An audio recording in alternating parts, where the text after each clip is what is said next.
Everything that I kind of have read about you guys and hear about your music, it really feels that you do have a unique style, that you have a voice really all to your own, and even the press sort of, they won't categorize you. Like they refuse to say what you are, and there's something really awesome about that. But who are your inspirations when you're thinking about, or are you just going for a completely new sound? Well, we are going for our own sound, and that's, I guess, our most our biggest sort of priority when we're writing music. But there's certainly a lot of influences, and actually they are all over the map, and they've changed over the years.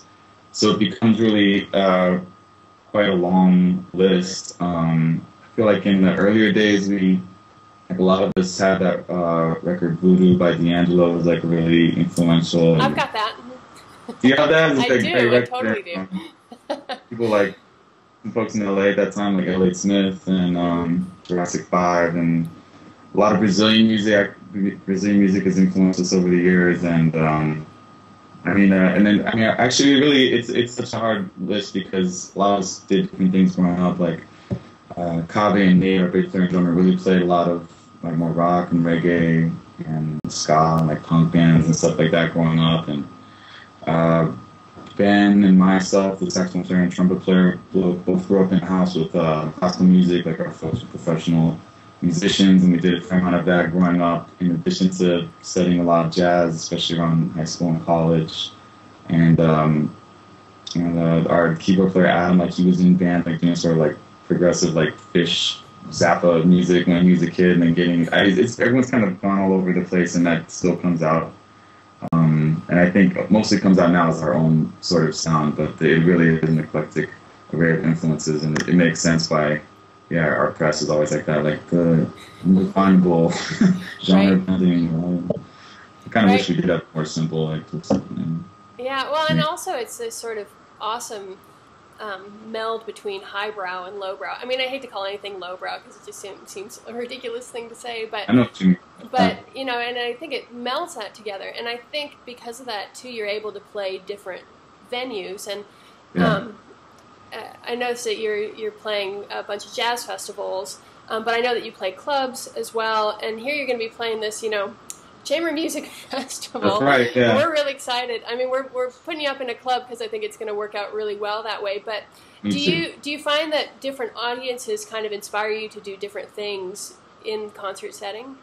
Yeah, absolutely. We always have played different places. The music, our own music, just fits into a lot of different sort of venues. And besides that, we've done kind of numerous collaborations over the years now. Right. Like I said, I've been kind of comparing a little bit in my mind, coming down to see you guys and do one of these pieces by Michael Tork. Right. That's kind of similar to this record we did 2 years ago, where we joined with the vocalist Theo Bleckman. Did 12 songs by Charles Ives.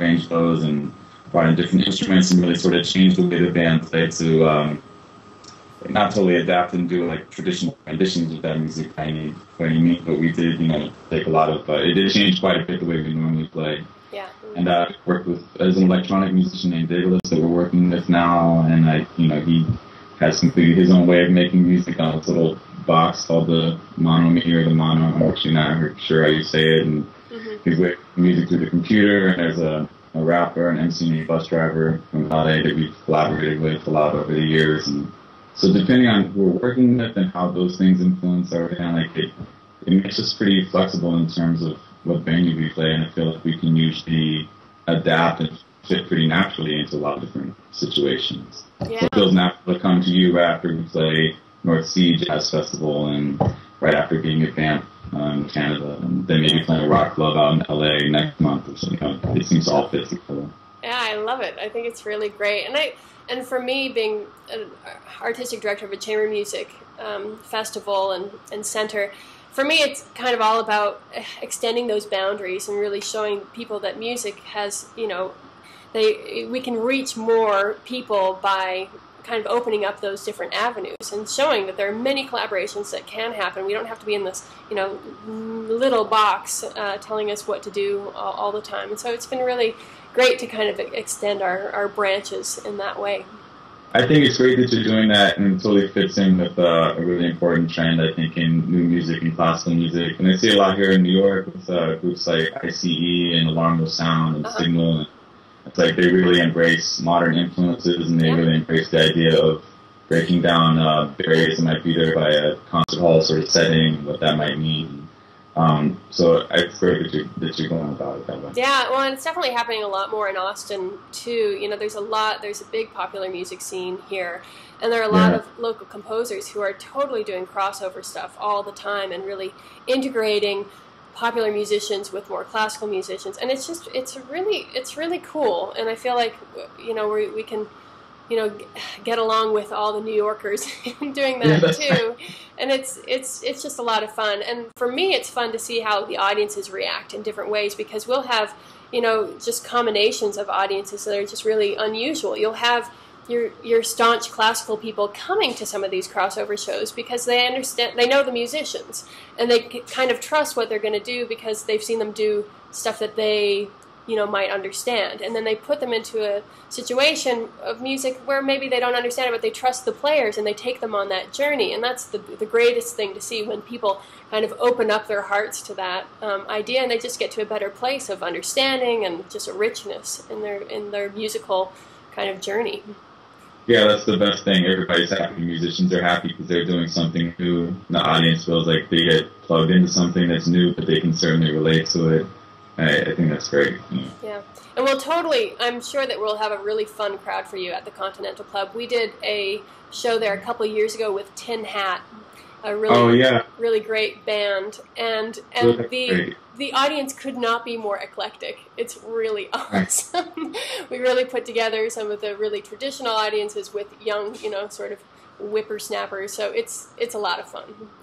It'll be that sounds really great. I feel like for us, we run into that more often in Europe than we do in the States. So it's anytime that comes up, that feels great for us. It's like a mixed crowd like that for sure. Yeah, it'll be a ton of fun. Well, thanks for making time for chatting with me. It's really great to catch up with you. It's just so nice to introduce the audience to you so that they know what to kind of expect when you get here, and it's really fun for me to kind of get to know people before they hit town too.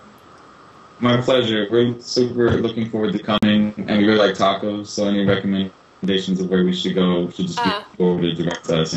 Austin actually has tacos, so, you know, we'll set you up with that for sure. Okay. All right, Shane, you take care. We'll talk to you later.